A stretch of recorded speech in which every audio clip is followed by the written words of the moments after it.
الحمد لله نحمده ونستعينه ونستغفره ونؤمن به ونتوكل عليه ونعوذ بالله من شرور أنفسنا ومن سيئات أعمالنا من يهده الله فلا مضل له ومن يضلل فلا هادي له وأشهد أن لا إله إلا الله وحده لا شريك له وأشهد أن محمدا عبده ورسوله صلى الله عليه وعلى آله وأصحابه وبارك وسلم تسليما كثيرا فإن خير الحديث كتاب الله وخير الهدي هدي محمد صلى الله عليه وسلم وشر الأمور محدثاتها وكل محدثة بدعة وكل بدعة ضلالة وكل ضلالة في النار أو كما قال رسول الله صلى الله عليه وآله وسلم أما بعد أعوذ بالله من الشيطان الرجيم بسم الله الرحمن الرحيم يا أيها النبي إنا أرسلناك شاهدا ومبشرا ونذيرا وداعيا إلى الله بإذنه وسراجا منيرا صدق الله العظيم اللهم صل وسلم على نبينا محمد رب اشرح لي صدري ويسر لي أمري واحلل عقدة من لساني يفقهوا قولي واجعل لي وزيرا من أهلي آمين یا رب العالمین۔ قرآن حکیم میں سورۃ الاحزاب ہے، 21ویں اور 22ویں پارے میں سورہ احزاب کی 2 آیات آپ کے سامنے تلاوت کی گئی ہیں۔ سورۃ الاحزاب کی آیت نمبر 45 اور 46۔ اس سورت میں بہت سارے مضامین کا بیان ہے۔ غزوہ احزاب یا غزوہ خندق، بیٹل آف ٹرنچز کا ذکر بھی آتا ہے۔ اسی طریقے پر مسلمانوں کی معاشرتی زندگی کے حوالے سے اور خاص طور پر ستر اور حجاب کے احکامات کے حوالے سے بھی رہنمائی دی گئی۔ منافقین کا طرز عمل بھی بیان کیا گیا ہے، سچے ایمان والوں سے کیا تقاضے ان کا ذکر بھی ہے، اور نبی اکرم صلی اللہ علیہ وسلم کی ختم نبوت کا تذکرہ بھی آیت نمبر 40 میں اسی صورت میں آتا ہے۔ البتہ یہ جو 2 آیات ابھی تلاوت کی گئیں، ان میں رسول اللہ صلی اللہ علیہ وسلم کی عظمت اور آپ کی شان کا بیان ہے۔ اگر یہ ہم کہیں کہ آپ کی 5 شانوں کا ذکر ہے جو ان 2 آیات میں ہمارے سامنے آتا ہے تو مناسب ہوگا۔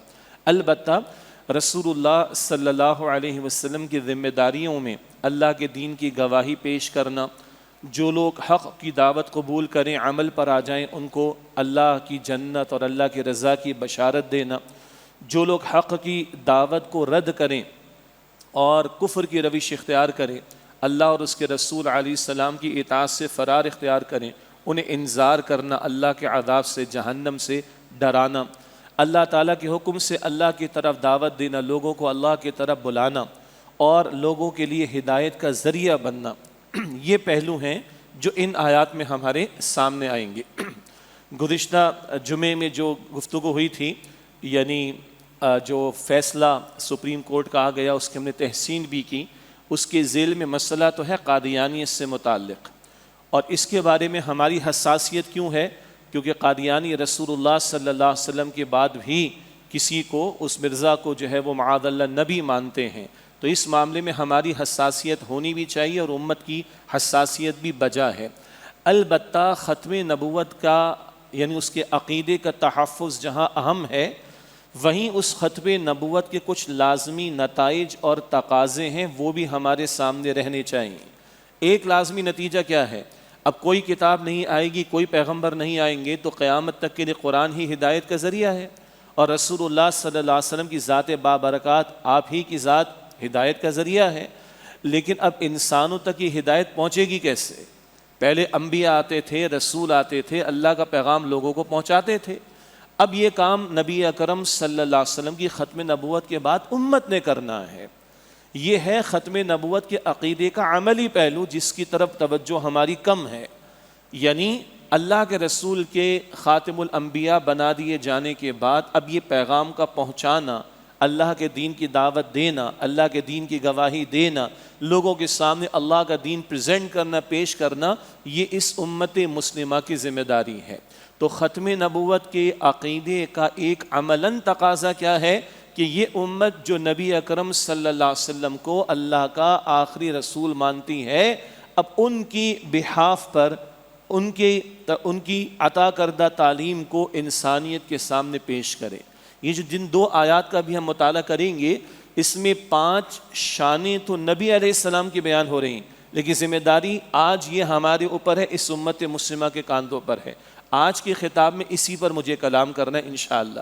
اگلا خطاب جمعہ بہرحال وہ ترتیب کے مطابق لاہور میں ہوگا، تو ختم نبوت کے عقیدے کا ایک اور لازمی نتیجہ اور نبی علیہ السلام کی جو یہ ختم نبوت کا معاملہ، اس کی تکمیلی شان کا اظہار یہ ہے کہ اللہ کے رسول علیہ السلام نے صرف اللہ کا پیغام پہنچایا نہیں ہے، اللہ کے عطا کردہ عادلانہ نظام کو قائم کر کے دنیا کے سامنے پیش کیا ہے۔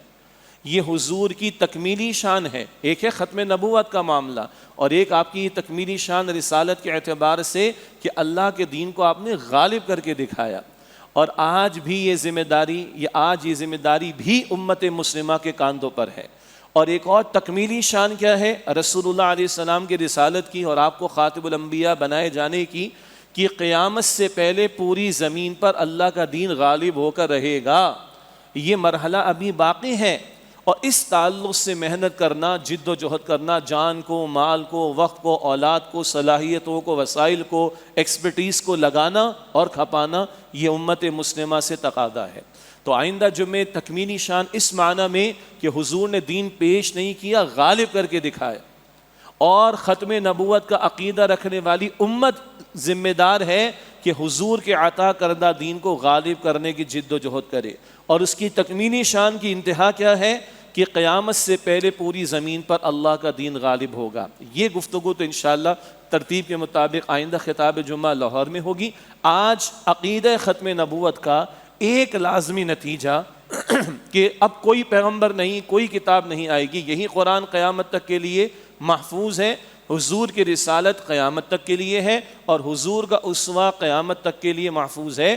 اب حضور کی امت صلی اللہ علیہ وسلم، حضور کی امت ذمہ دار ہے کہ اس پیغام کو دوسروں تک پہنچائے، دین کی شہادت بھی دے، بشارت اور انذار والے فریضے کو بھی انجام دے، دعوت اللہ، اللہ کی طرف بلانا، دعوت دینا، اس فریضے کو بھی انجام دے، اور جو ہدایت اس امت کے پاس پہنچی ہے اسے دوسروں تک منتقل کرنے کی کوشش کرے۔ یہ ہے آج کی گفتگو میں جو کلام ہوگا، اور آئندہ خطاب جمعہ میں جو عام طور پر ہمارے ہاں ہماری ویب سائٹ پر اور سوشل میڈیا پلیٹ فارمز پر دستیاب بھی ہو جاتا ہے۔ اب یہ دو آیات ہیں سورہ احزاب کی آیت نمبر 45 اور 46۔ اللہ تعالیٰ نے ارشاد فرمایا، یا ایھا النبی، اے نبی صلی اللہ علیہ وآلہ وسلم۔ یہ بھی خاص اللہ کا انداز ہے، اللہ تعالیٰ یا موسیٰ بھی فرماتا ہے، یا عیسیٰ بھی فرماتا ہے، لیکن اللہ یا محمد کہہ کے حضور سے کلام نہیں کرتا صلی اللہ علیہ وسلم۔ اللہ تعالیٰ یا ایھا النبی کہہ کر خطاب کرتا ہے، یا ایھا الرسول کہہ کر خطاب کرتا ہے، یا ایھا المزمل کہہ کر خطاب کرتا ہے، یا ایھا المدثر کہہ کر خطاب کرتا ہے۔ حضور کا نام مبارک محمد صلی اللہ علیہ وسلم 4 مرتبہ قرآن حکیم میں آیا۔ حضور کا نام محمد احمد صلی اللہ علیہ وسلم 1 مرتبہ قرآن حکیم میں آیا، مگر ان ناموں سے اللہ نے مخاطبت نہیں کی ہے۔ دیگر انبیاء کی ہے، یا موسیٰ یا عیسیٰ، یہ ہمیں ملے گا، لیکن یا ایھا النبی، یا ایھا الرسول کا انداز اللہ تعالیٰ نے قرآن کریم میں اختیار کیا۔ یا ایھا النبی، اے نبی صلی اللہ علیہ وآلہ وسلم، انا ارسلناک، بے شک ہم نے آپ کو بھیجا ہے، شاہدن، شاہد بنا کر، ومبشرن، مبشر بشارت دینے والا بنا کر، ونذیرا، اور نذیر یعنی ڈرانے والا بنا کر۔ ڈرانے والے کا ترجمہ یہ بھی کہ اللہ کے عذاب سے ڈرانا۔ وَدَاعِيًا إِلَى اللَّهِ بِإِذْنِهِ، اور اللہ کے اذن سے، اللہ کے حکم سے اس کی طرف دعوت دینے والا بنا کر ہم نے آپ کو بھیجا۔ وَسِرَاجًا مُنِيرًا، ترجمہ تو بنتا ہے روشن چراغ بنا کر بھیجا۔ البتہ یہ سراج کا لفظ، چراغ کا لفظ قرآن کریم میں سورج کے لیے بھی آیا ہے، اور ایک پہلو یہ ہے کہ سورج کی روشنی اس کی اپنی ہے، جبکہ چاند کی روشنی وہ سورج سے مستعار لی گئی ہے۔ وہ چاند کی روشنی سورج کی وجہ سے ہے، لیکن سورج کے لیے سراج کا لفظ آتا ہے جس کی اپنی روشنی ہے۔ یہاں حضور کے لیے لفظ استعمال ہوا، اس پر آگے ہم کلام کریں گے۔ آج تو خیر بارش کا موسم ہے، اللہ تعالیٰ عافیت کا، آسانی کا معاملہ رکھے، پورے ملک میں، ہمارے شہر کراچی میں بھی اللہ عافیت و سلامتی کا معاملہ رکھے، لیکن بہرحال سورج نکلتا ہے اور غروب ہو جاتا ہے۔ محمد مصطفیٰ کا معاملہ ایسا نہیں ہے صلی اللہ علیہ وسلم۔ سورج کی روشنی گرمی میں پریشان بھی کر رہی ہوتی ہم لوگوں کو، باقی تو پھل بھی پکتا ہے اسی کی روشنی کی شدت سے یا حرارت سے، لیکن حضور علیہ السلام کی ذات بابرکات سے جو روشنی ملی ہے وہ راحت ہی راحت کا باعث ہے. سورج دن میں ہے، رات میں نہیں ہے. یہ الگ بات ہے کہ سولر ٹیکنالوجی کی بنیاد پر اس کی اب ہم تھوڑا سا فائدہ اٹھا لیتے ہیں، لیکن بہرحال فزیکلی وہ دن میں ہے، رات میں نہیں ہے. رسول اللہ علیہ السلام کا سورج کا معاملہ ایسا نہیں کہ کبھی ہے کبھی نہیں ہے، کبھی فائدہ اٹھا سکتے ہو کبھی فائدہ نہیں اٹھا سکتے. وہاں راحت ہی راحت ہے، فائدہ ہی فائدہ ہے، ہدایت ہی ہدایت ہے، نفع ہی نفع ہے. 5 باتیں آئیں. اے نبی علیہ السلام، ہم نے آپ کو شاہد، ایک ترجمہ گواہی دینے والا بنا کر بھیجا. دوسرا وہ مبشرہ، بشارت دینے والا بنا کر بھیجا. وہ نذیرہ، نمبر 3 نذیر، ڈرانے والا بنا کر بھیجا. نمبر 4 وداعیا الی اللہ بإذنہ، اللہ کے اذن سے، اللہ کے حکم سے اللہ کی طرف دعوت دینے والا بنا کر بھیجا. وسراجا منیرا، اور آپ کو ہدایت کا روشن چراغ بنا کر بھیجا صلی اللہ علیہ وآلہ وسلم. 5 باتیں جس کو میں نے عرض کی، حضور کی 5 عظمتوں کا بیان ہے، 5 شانوں کا بیان ہے. البتہ دراصل آپ کی جو دعوت کے حوالے سے، تبلیغ کے حوالے سے، اللہ کا پیغام پہنچانے کے حوالے سے ذمہ داری ہے، یہ اس کا تذکرہ ہے. اور جان لینا چاہیے یہاں بیان حضور کا ہے علیہ السلام. البتہ آپ کی ختم نبوت کے بعد یہ ذمہ داری، یعنی دعوت دین کی ذمہ داری، تبلیغ دین کی ذمہ داری، اللہ کے دین کی گواہی دینے کی ذمہ داری، بشارت اور انذار کا معاملہ، خوشخبری سنانے کا معاملہ، اللہ کے عذاب سے ڈرانے کا معاملہ، ہدایت دوسروں تک بھی پہنچے یہ معاملہ، یہ ذمہ داری ختم نبوت کے بعد امت مسلمہ کے کاندھوں پر ہے. اب آئیے ان 5 باتوں پر مختصر بات کر لیں. پہلی بات، انا ارسلناک شاہدا، اے نبی علیہ السلام ہم نے آپ کو شاہد بنا کر بھیجا. ماہ محرم الحرام کے موقع پر بھی شہادت کے تعلق سے کلام ہوا تھا. آپ حضرات کے ذہن میں بھی ہوگا، جو لوگ بعد میں سنیں گے اس خطاب کو ان کے ذہن میں بھی ہوگا. شہادت گواہی کی معنی میں، دویم کلمہ شہادت، شہادت معنی گواہی، اشہد ان لا الہ الا اللہ، میں گواہی دیتا ہوں کہ اللہ کے سوا کوئی معبود نہیں. تو شاہد گواہی دینے کے معنی میں، کس بات کی گواہی؟ اللہ سبحانہ و تعالیٰ کے دین کی گواہی. اور اس معنی میں حضور کے لیے شہید کا لفظ بھی قرآن میں آتا ہے، اور اس امت کو شہداء اسی معنی میں کہا گیا. سورہ البقرہ کی آیت نمبر 143 میں ہے وَكَذَلِكَ جَعَلْنَاكُمْ أُمَّةً وَسَطًا لِتَكُونُوا شُهَدَاءَ عَلَى النَّاسِ. اسی طرح مسلمانوں ہم نے تمہیں امت وسط بنایا. وسط درمیان کا ترجمہ بھی ٹھیک ہے، وسط بہترین کا ترجمہ بھی ٹھیک ہے، وسط معتدل بیلنسڈ یہ ترجمہ بھی ٹھیک ہے، مگر ایک ہی ترجمہ اس وقت میں عرض کر رہا ہوں. وَكَذَلِكَ جَعَلْنَاكُمْ أُمَّةً وَسَطًا، اسی طرح مسلمانوں ہم نے تمہیں ایک درمیانی امت بنایا. لِيَكُونَ الرَّسُولُ شَهِيدًا لِتَكُونُوا شُهَدَاءَ عَلَى النَّاسِ، تاکہ تم شہداء، شہید، گواہی دینے والے ہو جاؤ اللہ کے بندوں پر، لوگوں پر. وَيَكُونَ الرَّسُولُ عَلَيْكُمْ شَهِيدًا، اور رسول اللہ علیہ السلام تم پر شہید یعنی گواہی دینے والے ہو جائیں. یہ فریضہ شہادت ہے. ایک ہے وہ جو جان تک کا نذرانہ راہ خدا میں پیش کر دے، اس کے لیے بھی شہید کا لفظ بالکل درست ہے، لیکن شہید کا لفظ اس آیت میں البقرہ آیت نمبر 143 143 یہ رسول اللہ کے لیے استعمال ہوا علیہ السلام، اور شہداء کا لفظ امت مسلمہ کے لیے استعمال ہوا ہے. تو اب ختم نبوت کے بعد اس شہادت کو پیش کرنا، اللہ کے دین کی گواہی کو پیش کرنا، یہ امت مسلمہ کے کاندھوں پر ہے. ہاں، اللہ کے رسول علیہ السلام نے کئی اعتبارات سے یہ شہادت پیش کی، یہ گواہی پیش کی. نمبر 1، آپ نے اپنے قول سے اللہ کے دین کی گواہی پیش کی. قرآن حکیم کی ہزاروں آیات آپ پر نازل ہوئیں، اور ہزاروں مرتبہ جبریل علیہ السلام آپ کے پاس آئے، اور قرآن حکیم کے علاوہ بھی رسول اللہ پر وحی آتی رہی صلی اللہ علیہ وسلم، جسے عام الفاظ میں ہم سنت اور حدیث رسول کہتے ہیں صلی اللہ علیہ وسلم.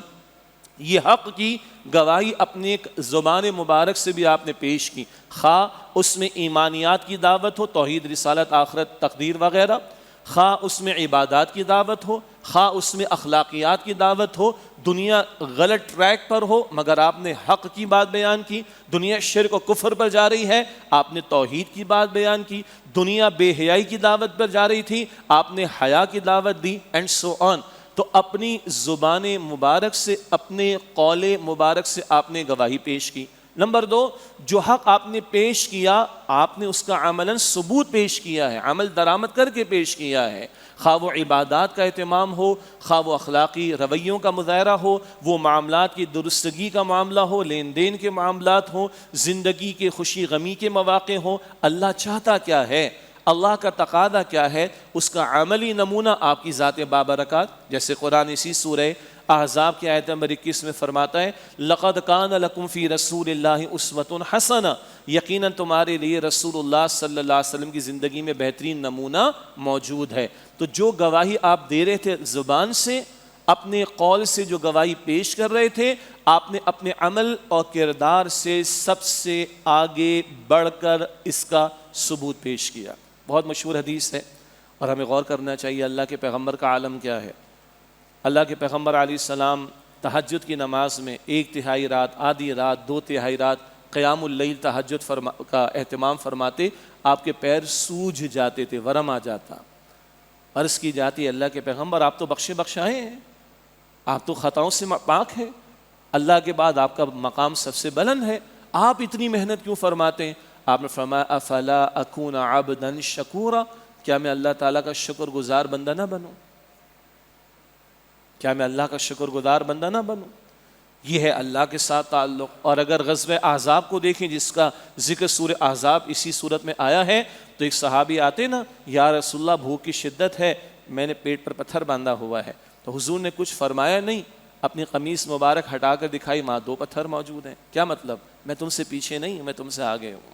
تو اپنے کردار سے بھی، وہ عبادات کے معاملات ہوں، اللہ کے ساتھ تعلق کے معاملات ہوں، دعوت حق پیش کرنے کا معاملہ ہو، مشقتوں کو جھیلنے کا معاملہ ہو، مصائب کو جھیلنے کا معاملہ ہو، آپ آگے ہی دکھائی دیتے صلی اللہ علیہ وسلم۔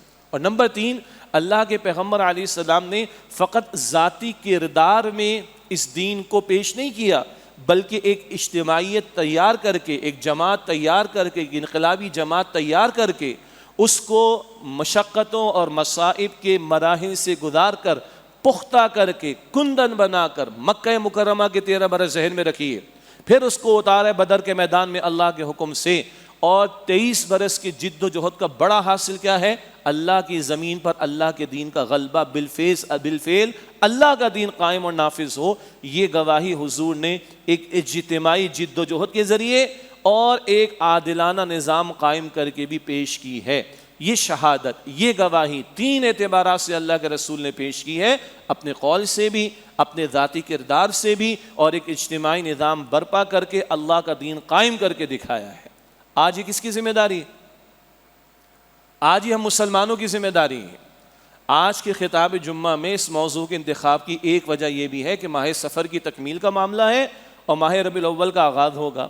جو ہوگا سو ہوگا، اس میں ہمیں پتہ ہے کہاں امت جا رہی ہے، حقیقت روایات میں کھو گئی، امت خرافات میں کھو گئی۔ اصل میسیج کیا ہے؟ سنت رسول کا صلی اللہ علیہ وسلم۔ مشن کیا تھا رسول اللہ علیہ الصلوۃ والسلام کا؟ کیا دے کر گئے امت کو آپ علیہ الصلوۃ والسلام؟ کیا ذمہ داری امت کے کاندھوں پر ہے؟ تو یہ 5 باتوں میں سے پہلی بات، حضور نے قول سے بھی گواہی دی ہے، اپنے ذاتی کردار سے بھی گواہی دی ہے، اور ایک انقلابی جد و جہد برپا کر کے اللہ کے دین کو قائم کر کے بھی گواہی دی ہے، اور ایک گواہی آخرت میں آپ نے دینی ہے صلی اللہ علیہ وسلم۔ ہاں، اللہ پوچھے گا تمام رسولوں سے بھی اور امتوں سے بھی۔ سورہ اعراف کے شروع میں ہے فَلَنَسْأَلَنَّ الَّذِينَ أُرْسِلَ إِلَيْهِمْ وَلَنَسْأَلَنَّ الْمُرْسَلِينَ، ہم ان سے بھی پوچھیں گے جن کی طرف رسولوں کو بھیجا گیا، اور ہم رسولوں سے بھی پوچھیں گے پیغام پہنچایا کہ نہیں، گواہی دی کہ نہیں۔ اللہ کے رسول تو دنیا میں گواہی دے کر گئے، گواہی لے کر گئے، اور اللہ کو گواہ بنا کر گئے۔ حجۃ الوداع کا موقع، الا هل بلغت، حضور نے فرمایا کہ میں نے تم تک اللہ کا پیغام پہنچا دیا۔ تمام صحابہ کرام رضی اللہ تعالی عنہ اجمعین یک زبان ہو کر عرض کی یا رسول اللہ، آپ نے علی حق نصیحت، حق وصیت، حق امانت ادا فرما دیا۔ تب حضور علیہ السلام نے اپنے مبارک ہاتھ، دائیں ہاتھ کی مبارک انگلی شہادت والی آسمان کی طرف بلند کر کے عرض کی اللہم اشہد، اللہ تو گواہ ہے، یہ گواہی دے رہے ہیں کہ میں نے پہنچا دیا۔ تو حضور تو گواہی دے بھی گئے، لے بھی گئے، اللہ کو گواہ بنا بھی گئے۔ کل وہ اللہ کے سامنے فرما دیں گے اللہ میں نے تو فرض پورا کیا، ان سے پوچھ لے، ان میں اور آپ بھی شامل ہیں۔ آج ہماری ذمہ داریوں کا ذکر آ رہا ہے، جمعے کی 2 رکعت و 5 وقتہ نماز پر مطمئن، رمضان کے روزوں پر مطمئن، یہ پتہ نہیں کون سی امت ہے بھائی۔ سر پہ ٹوپی داڑھی شریف رکھ لی ہے، مسواک کا اہتمام ہو گیا، خوشبو کا اہتمام ہو گیا، کیا سنت کے تقاضے پورے ہو گئے؟ 23 برس کی سنت کو بھلائے بیٹھے ہم لوگ، 23 برس کا مشن بھلائے بیٹھے ہم لوگ۔ غور کرنا چاہیے۔ آج ختم نبوت کے عقیدے کے ماننے والے میں اور آپ ہیں، ان پر یہ ذمہ داری عائد ہوتی ہے رسول اللہ علیہ السلام کی ختم نبوت کے نتیجے میں۔ اگلی بات فرمایا وَمُبَشِّرًا، آپ کو بشارت دینے والا بنا کر بھیجا، وَنَذِيرًا، اور ڈرانے والا بنا کر بھیجا۔ یہ مستقل اسلوب ہے قرآن کریم کا، اور یہ تمام پیغمبروں کی بھی بنیادی ذمہ داری تھی۔ سورہ النساء آیت نمبر 165 میں الفاظ آتے ہیں رسولا مبشرین ومنذرین لئلا یکون للناس علی اللہ حجۃ بعد الرسل۔ اللہ تعالیٰ نے فرمایا کہ ہم نے رسولوں کو بھیجا بشارت دینے والا بنا کر، انذار کرنے والا بنا کر، ڈرانے والا، وارن کرنے والا، تاکہ اب لوگوں کے پاس رسولوں کے آ جانے کے بعد اللہ کے سامنے پیش کرنے کے لیے کوئی حجت، کوئی بہانہ، کوئی لیم ایکسکیوز باقی نہ بچے۔ یہ تمام رسولوں کی بھی ذمہ داری تھی، یہ حضور کی بھی تھی صلی اللہ علیہ وسلم۔ بشارت، خوشخبری، گڈ نیوز کن کے لیے؟ جو پیغمبر کی دعوت حق قبول کریں، اللہ اور اس کے رسول کی اطاعت کی روش پر آ جائیں، اللہ کے رضا، اللہ کی جنت، اللہ کا دیدار، بشارت ہی بشارت ہے۔ اور جو لوگ حق کا انکار کریں، پیغمبر کی دعوت کو رد کریں، اللہ اس کے رسول علیہ السلام کی اطاعت سے فرار اختیار کریں، ان کے لیے نذیر بننا، ڈراوا دینا، وارن کرنا، ڈرانا اللہ کے عذاب سے، اللہ کے غضب سے، جہنم کی آگ سے۔ یہ تمام رسولوں کی ذمہ داری تھی، یہ رسول اللہ کی بھی ذمہ داری رہی صلی اللہ علیہ وسلم۔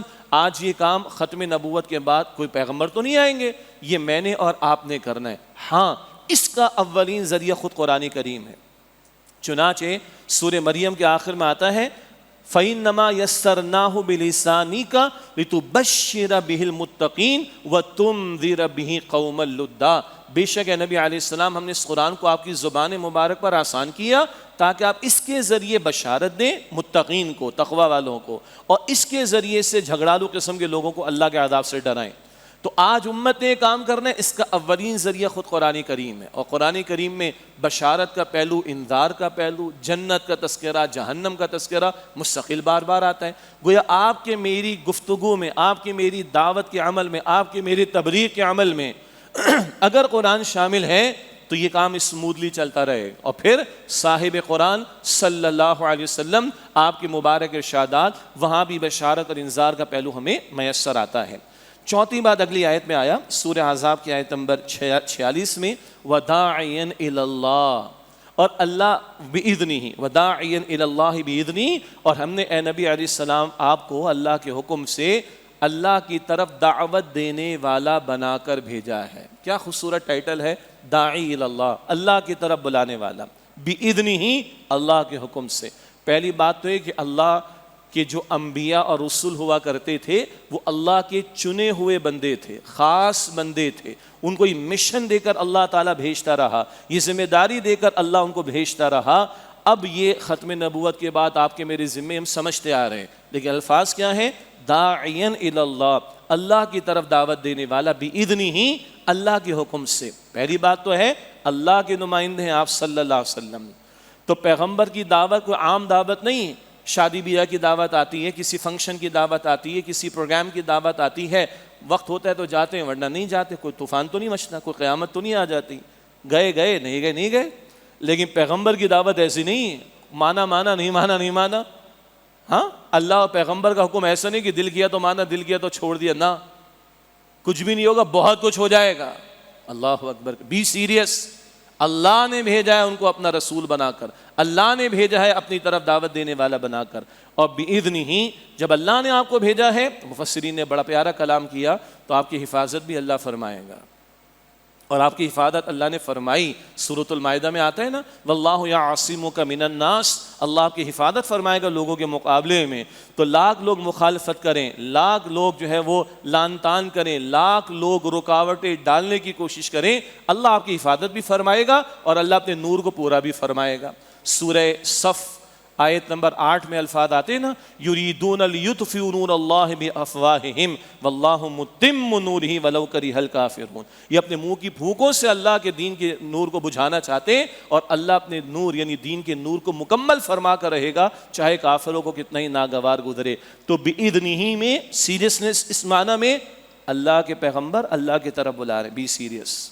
دو، اللہ نے بھیجا ہے، اللہ کا کام کر رہے ہیں، حفاظت بھی اللہ فرمائے گا آپ کی صلی اللہ علیہ وآلہ وسلم۔ اب اس کے ذیل میں میرے اور آپ کے لیے کیا ہے؟ لوگ کہتے جی فلاں تبلیغ والے، یہ فلاں دعوت والے، فلاں یہ امام صاحب ہیں، فلاں یہ مفتی صاحب ہیں، فلاں یہ مولوی صاحب ہیں، یہ دعوت کا کام کرتے ہیں۔ بھائی ہم سب دعوت کا کام کر رہے ہیں، مانے یا نہ مانے، یہ الگ بات ہے کون سی دعوت کا کام کر رہے ہیں۔ اسمارٹ فون پر انگلیاں ہٹتی نہیں ہیں ہماری، ادھر سے ادھر فارورڈ، ادھر سے ادھر فارورڈ، ادھر سے ادھر فارورڈ، یہ کیا ہے؟ دعوت ہی تو ہے، اور کیا ہے آخر؟ گزشتہ جمعے وہ مثال میں نے دی تھی کہ بھئی 4 افراد بیٹھے ہیں، اذان کی آواز آ گئی، ایک اٹھ کے چلا گیا لبیک کہتا ہوا کہ میں نے نماز ادا کرنی، 3 بیٹھے رہے، جانے والا بھی چپ رہا اور چلا گیا، باقی 3 بھی بیٹھے رہے، چپ رہے اور بیٹھے ہی رہے، کسی نے کچھ کہا نہیں کہا، لیکن چاروں نے میسج دے دیا۔ پہلے نے کیا میسج دیا؟ جانے والے نے نماز اہم ہے، اللہ کا حکم اہم ہے، باقی باتیں بعد میں۔ باقی 3 نے کیا میسج دیا؟ ہم جو بیٹھے ہوئے جو کچھ بھی کر رہے ہیں حلال کام یا حرام وہ ایک الگ بحث، یہ جو ہم بیٹھے ہوئے گپے لگا رہے ہیں یا کام کر رہے ہیں، منہمک ہیں یا مبتلا ہیں یا مصروف ہیں یا جو بھی ہے، یہ امپورٹنٹ ہے، یہ جو پکار آئی نا یہ امپورٹنٹ نہیں۔ چاروں چپ رہے، دعوت جانے والے نے بھی دے دی اور دعوت تینوں جو چپ بیٹھے ہوئے تھے انہوں نے بھی دے دی۔ مانے یا نہ مانے ہم میں سے ہر بندہ داعی ہے، لیکن کیا ہم داعی اللہ ہیں؟ اللہ کی طرف بلانے والے ہیں؟ یہ سمجھنے کی ضرورت۔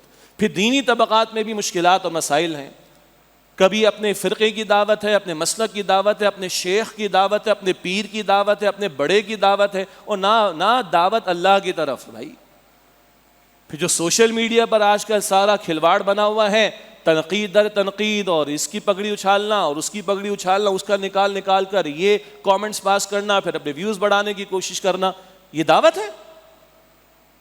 دین کے مسلمہ معاملات، اگریڈ اپون، تسلیم شدہ باتیں کہیں نہیں ملتی الا ماشاءاللہ، الا ماشاءاللہ، الا ماشاءاللہ۔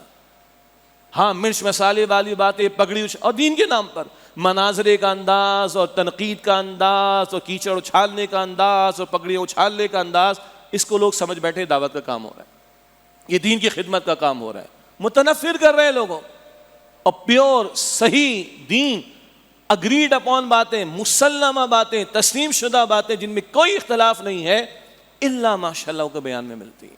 نہیں بھائی، دعوت اپنے مسلک کی نہیں، ہاں مسلک، جملہ نوٹ کر لیں بڑا پیارا ہے، مسلک ترجیح کے لیے ہو سکتا ہے، تبلیغ دین کی ہوتی ہے۔ منبر پر میں آپ کو نماز کی دعوت دوں گا، پچھلی دفعہ بھی ہم نے بات کی نا، لیکن یہاں بیٹھ کر میں یہ کہوں ہاتھ اوپر نہیں باندھو گے تو یہ ہو جائے گا، نیچے نہیں باندھو گے تو یہ ہو جائے گا، 3 دفعہ رفع دین کرو گے تو یہ ہو جائے گا، نہیں، یہ علمی مباحث ہیں، اس کو کہتے ہیں فروعی معاملات، یہ زیادہ اہم نہیں۔ نماز اہم ہے تو نماز کی دعوت دیں گے، نماز نہ ادا کرنے کی وعید اور ڈراوے بیان کر دیں گے، نماز ادا کرنے کی بشارتیں بیان کر دیں گے، پچھلے جمعے بات ہو گئی۔ باقی آپ نے ہاتھ اوپر ماننا ہے، میں نے نیچے ماننا ہے، فلاں نے ہاتھ چھوڑ کر نماز ادا کرنی، وہ اپنے مسلک پر عمل کر لے، پیچھے دلائل موجود ہیں۔ تبلیغ دین کی ہوگی، مسلک ترجیح کے لیے ہوتا ہے، اگریڈ اپون باتیں بیان کریں، متفقہ باتیں بیان کریں، عمل کا موقع آئے گا اپنے مسلک کے مطابق عمل کر لیجئے گا، کوئی مسئلہ نہیں ہے۔ نہیں جی اختلافات بہت ہیں، یہ بھی خواہ مخواہ کا شوشہ چھوڑا ہوا ہے، اختلافات بہت زیادہ ہیں، خواہ مخواہ کا شوشہ ہے۔ 98% 98% معاملات ہمارے متفقہ ہیں۔ مجھے بتا دیں، میں آپ کے سامنے 10-12 باتیں رکھ دیتا ہوں۔ جھوٹ نہیں بولنا چاہیے، اختلاف ہے اس پہ۔ سچ بولنا چاہیے، اختلاف ہے۔ وقت پر نماز ادا کرنی چاہیے، اختلاف ہے۔ ماں باپ کے ساتھ بھلا سلوک کرنا چاہیے، اختلاف ہے۔ حرام سے بچنا چاہیے، اختلاف ہے۔ غیبت سے بچنا چاہیے، اختلاف ہے۔ وعدہ پورا کرنا چاہیے، اختلاف ہے۔ امانت کی پاسداری ہونی چاہیے، اختلاف ہے۔ پڑوسی کے ساتھ بھلا سلوک کرو، کوئی اختلاف ہے۔ صلہ رحمی کرو، کوئی اختلاف ہے۔ فیصلے اللہ اور اس کے رسول کے حکم کے مطابق کرو، کوئی اختلاف ہے۔ گنتے چلے جائیے۔ اور کیا 98% پر عمل ہو چکا ہے ہمارے ہاں؟ کہ 2% پر بحثیں ہی چل رہی ہیں ہماری، لوگوں کے ذہنوں کو ہم متنفر کریں اور دین سے بدزن کرنے کی کوشش کریں، اللہ محفوظ رکھے۔ اور قرآن پاک کا بڑا پیارا مقام ہے، سورہ حامیم السجدہ آیت نمبر 33 میں، وَمَنْ أَحْسَنُ قَوْلًا مِّمَّنْ دَعَا إِلَى اللَّهِ، اس سے بہترین، احسن بہترین، سپرلیٹو ڈگری انگلش کے اندر، اس سے بہترین بات کس کی ہوگی؟ جس نے اللہ کی طرف لوگوں کو بلایا۔ ہاں یہ بھی آگے وَعَمِلَ الصَّالِحَاتِ، اور عمل کرے نیک، وَقَالَ إِنَّنِي مِنَ الْمُسْلِمِينَ، اور وہ کہے کہ میں بھی مسلمانوں میں سے ہوں۔ اپنا تعارف اسلام کا کرائے، فرقہ واریت والا نہیں اور دوسروں کو کمتر ثابت کرنے والا نہیں، میں بھی عام مسلمان ہوں۔ لیکن بہترین بات کس کی ہے؟ جس سے اللہ کی طرف بلایا۔ یہ حضور کی ذمہ داری تھی صلی اللہ علیہ وسلم، آپ کی ختم نبوت کے بعد یہ امت کی ذمہ داری۔ یاد رکھیے گا، مسجد کا امام ہونا، جمعے کا خطیب ہونا، کوئی عالم ہونا، مفتی ہونا، یہ مخصوص اعمال ہیں، یہ مخصوص افراد کر لیں گے، یعنی جو اس کام میں اپنا وقت زیادہ لگائیں گے۔ ہر بندہ تو نہیں کر سکتا، لیکن داعی ہر مسلمان نے بننا ہے، مفتی نہیں بننا، عالم نہیں بننا، خطیب نہیں بننا، لیکن داعی ہر مسلمان نے بننا ہے۔ آپ کی میری ذمہ داری یہی ہے، آپ کو اور مجھے اس امت میں کھڑا اسی کام کے لیے کیا گیا ہے۔ قرآن کریم سورہ آل عمران آیت نمبر 110 میں فرماتا ہے، کنتم خیر امۃ اخرجت للناس تأمرون بالمعروف وتنہون عن المنکر، تم بہترین امت ہو جنہیں انسانوں کے لیے، لوگوں کے لیے برپا کیا گیا۔ دنیا اپنے لیے جیے گی، تمہیں دوسروں کی بھی فکر کرنی، تمہیں دوسروں کے لیے برپا کیا گیا، اس امت کو دوسروں کے لیے پیدا کیا گیا۔ تأمرون بالمعروف وتنہون عن المنکر، تم بھلائی کا حکم دو گے، تم بدی سے روکو گے، یہ کرو تو امت ہو۔ سچی بات کیا ہے؟ یہ کام میں اور آپ کریں تو امت ہی قرار پائیں گے، ورنہ امت ہی نہیں قرار پا سکتے۔ جی ہمارے پاس تو اتنا علم نہیں ہے۔ اللہ کے رسول علیہ السلام فرما رہے ہیں بخاری شریف کی حدیث میں، بلغوا عنی ولو آیتن، ایک بات بھی آتی ہے پہنچا دو میری طرف سے۔ اب بتائیے، اللہ کے دین کی دعوت، بنیادی بات، یہ بنیادی دعوت دینے کے لیے کتنے علوم چاہیے مجھے اور آپ کو؟ کتنا صاحب علم بننا؟ ایک آیت، ایک بات، آیت کا ترجمہ بات کا بھی کیا جا سکتا ہے، دین کی ایک بات بھی معلوم پہنچا دو۔ دنیا جہاں کا گند، دنیا جہاں کی غلط چیزیں فارورڈ کر رہی ہے، کیا ہم حق کی بات کو فارورڈ نہیں کر سکتے؟ اور اللہ نے اس دور میں اتنی آسانیاں دے رکھی ہیں، اور مسلم معاشرہ ہے، بہرحال اللہ کی نعمت ہے، مسجدیں ہیں، ادارے ہیں، دروس کے اہتمام ہیں، کورسز کے اہتمام ہے، دنیا جہاں کی فیسلٹیز اویلیبل ہیں، ہم سیکھ بھی سکتے ہیں، آگے بڑھا بھی سکتے ہیں۔ لیکن یاد رہے، یہ کام کریں تو امت یہ قرار پائیں گے۔ سچی بات، اگر آپ اور میں دعوت کا کام نہیں کر رہے، تبلیغ کا کام نہیں کر رہے، دین پہنچانے کا کام نہیں کر رہے، اپنی استطاعت کے مطابق، اپنی استعداد کے مطابق، اپنی کیپیسٹی کے مطابق، ایک ماں ہے تو اپنے بچے کو تو سکھائے گی نا، بیوی ہے تو شوہر کو توجہ تو دلائے گی، سبحان اللہ، بہن ہے تو بھائی کو توجہ دلا دے گی۔ حضرت عمر کا واقعہ یاد ہے؟ کیا وجہ بنی تھی بالآخر؟ قرآن کچھ سنا تھا انہوں نے، لیکن جب بہن کا پتہ چلا تو دوڑے گھر کی طرف، اور بہن نے استقامت کا مظاہرہ کیا، بہن کو تھپڑ بھی مارا، بہن نے کہا عمر تو جو چاہے سو کر لے، ہم نہیں چھوڑیں گے محمد کے دین کو صلی اللہ علیہ وآلہ وسلم۔ اب جو وہ بھی خطاب کی بیٹی، جب انہوں نے، بہن نے جو ہے وہ استقامت دکھائی، حضرت عمر کا دل نر پڑ گیا کہ اچھا تم لوگ کیا پڑھ رہے؟ کہا نہیں، تم ناپاؤ کو پہلے غسل کر کے آؤ۔ غسل کروایا، سورہ طٰہٰ سنائی، زندگی بدل گئی حضرت عمر کی۔ بہن کبھی قرآن پڑھتی تھی، سناتی تھی، بہن کبھی قرآن پڑھتی تھی، سناتی تھی اور استقامت دکھاتی تھی، تو عمر ایمان لاتے تھے رضی اللہ عنہ، عمر ایمان لاتے تھے رضی اللہ عنہ۔ تو ہر ماں کا، بہن کا، بیٹی کا، بیوی کا رول امپورٹنٹ ہے، وہ اپنے دائرے کار میں کرے۔ ہر بزرگ کا رول امپورٹنٹ، ہر مسلمان مرد کا، ہر عورت کا، جوان کا، بوڑھے کا، ہر ایک کا رول امپورٹنٹ ہے۔ خدا را اس کی فکر کریں، یہ ہمارے ذمہ کام ہے۔ اور اللہ کے پیغمبر نے کیا پیاری دعا دی صلی اللہ علیہ وسلم۔ ہم ماں کی دعا لیتے ہیں، اللہ ہماری ماؤں کو زندگی دے، چلیں گے، اللہ ہم ان کے لیے صدقہ جاریہ بنائے، لیکن کیا ماں کی دعا ہوگی اور کیا رسول اللہ کی دعا ہوگی صلی اللہ علیہ وسلم۔ ہزاروں مائیں حضور کی حرمت پر قربان، حضور دعا دے رہے ہیں جامع ترمذی کی روایت میں، اللہ اس بندے کو خوش و خرم رکھے، تر و تازہ رکھے، انگلش میں کہیں گے پراسپر کرے، خوشحال کرے۔ اللہ اس بندے کو تر و تازہ رکھے جو مجھ سے کوئی بات سنے اور ایسے ہی دوسروں تک پہنچا دے۔ حضور کی دعا، سمجھ آ رہی ہے بات؟ رسول اللہ کی دعا، اللہ اسے تر و تازہ رکھے، خوشحال رکھے، جو مجھ سے کوئی بات سنے اور ایسے ہی دوسروں تک پہنچا دے۔ اللہ ہمیں توفیق عطا فرمائے۔ فرمایا وَدَاعِيًا إِلَى اللَّهِ بِإِذْنِهِ اور اللہ کی طرف دعوت دینے والا بنا کر بھیجا اللہ کے حکم سے۔ اس موضوع پر ہمارے استاد بانی تنظیم اسلامی ڈاکٹر اسرار صاحب رحمۃ اللہ علیہ کا بڑا پیارا ایک کتابچہ ہے دعوت اللہ۔ دعوت اللہ اہل الحدیث حضرات کے ایک مدرسے یا جامعہ میں فیصل آباد میں ان کا خطاب تھا۔ موضوع یہ بنایا ہمارے کچھ امور میں اختلاف نظر آتا ہے نا، جیسے میں نے اشارہ کیا ہاتھ اوپر مان لیا نیچے مان لیا کسی نے چھوڑ کر، بھائی سب کی نماز ہو جاتی ہے الحمدللہ، ان چکروں میں زیادہ پریشان نہ ہوں۔ لیکن یہ بتائیے رسول اللہ کی 23 برس کی سنت کیا ہے صلی اللہ علیہ وسلم؟ ہو سکتا ہے فلاں عمل حضور نے پہلے کیا بعد میں نہیں کیا، مثلا ایک مثال، جب جنازہ جاتا حضور تشریف لے جاتے ہر جنازے کے ساتھ، بعد میں آپ رک گئے کہ امت فرض نہ سمجھ لے اس کو، ورنہ بڑی مشقت کا معاملہ ہو جائے گا۔ تو کبھی ایک عمل حضور نے کیا کبھی بعد میں نہیں کیا، یہ علمی طور پر ثابت شدہ بات ہے۔ مگر دعوت کی سنت 23 برس کی سنت ہے، کسی دیوبندی بریلوی اہل الحدیث فلاں کا کوئی اس میں اختلاف نہیں، یہ 23 برس کی سنت ہے رسول اللہ علیہ السلام کی۔ تو یہ بڑا پیارا کتابچہ ہے دعوت اللہ، رفقائے تنظیم اسلامی تو مطالعہ کرتے ہیں ہمارے، باقی حضرات بھی غور کریں، اس کا مطالعہ کریں۔ یہ ہمارے ویب سائٹ سے بھی مل جائے گا، قرآن اکیڈمی.com سے بھی، تنظیم.org سے بھی، اور ہمارے جو مکتبے ہوتے ہیں بک شاپس وہاں سے بھی۔ آخری بات اس آیت میں آئی وَسِرَاجًا مُنِيرًا، روشن چراغ بنایا آپ کو صلی اللہ علیہ وسلم۔ سراج سورج کے معنی میں آیا ہے اور چراغ اس کا ترجمہ کیا جاتا ہے۔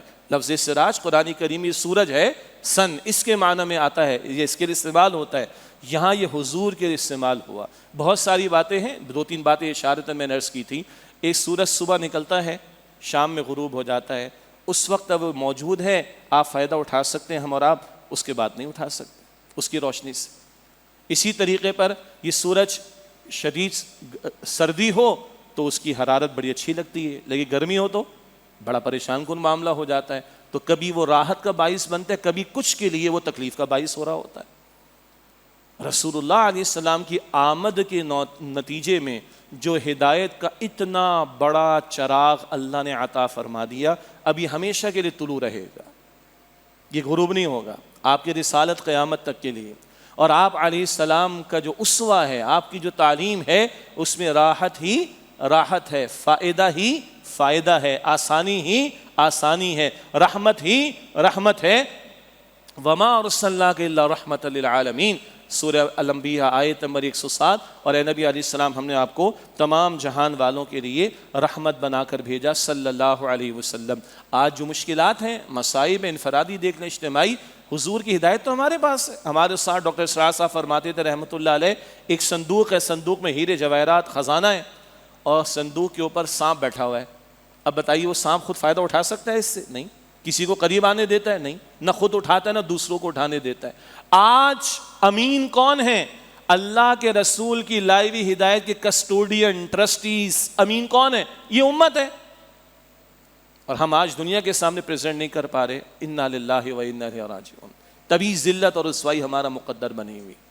کی محمد سے وفا تو نے تو ہم تیرے ہیں، یہ جہاں چیز ہے کیا لوح و قلم تیرے ہیں صلی اللہ علیہ وآلہ وسلم۔ آئندہ انشاءاللہ جمعے کا خطاب لاہور میں ہوگا، تو ختم نبوت کے عقیدے کا ایک اور مظہر، وہ حضور کی تکمیلی شان کا پہلو کہ حضور نے دین قائم کر کے دکھایا، اور آج یہ ذمہ داری امت مسلمہ کے کاندھے پر ہے، وہ بات انشاءاللہ وہاں ہوگی۔ وآخر دعوانا ان الحمد للہ رب العالمین۔